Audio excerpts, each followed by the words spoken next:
कोकणातील प्रत्येक अपडेट जाणून घेण्यासाठी आजच माझे कोकणच्या सोशल मीडिया प्लॅटफॉर्मला लाईक, फॉलो आणि सबस्क्राइब करा। रायगड जिल्ह्यातून एक चिंताजनक बातमी समोर येते।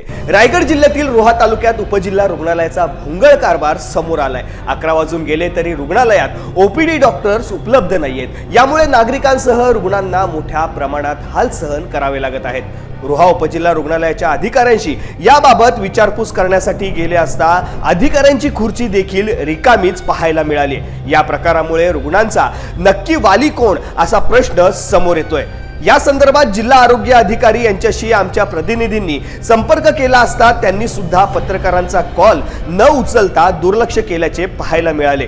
गंमत म्हणजे हा मतदारसंघ मंत्री आदिती तटकरे यांचा आहे आणि खासदार तटकरेंचा रोहा म्हणजे बालेकिल्ला मानला जातो आणि याच ठिकाणी असा आरोग्याचा गंभीर प्रश्न उपस्थित होतोय ही खरी एक शर्मेची बाब आहे। रायगडमध्ये सध्या सर्वच राजकीय नेते हे पालकमंत्री पदासाठी रस्सीखेच करण्यात व्यस्त आहेत। अशा परिस्थितीत नागरिकांच्या या गंभीर समस्येकडे लक्ष नक्की कोण देणार हे पाहणे देखील गरजेचे आहे।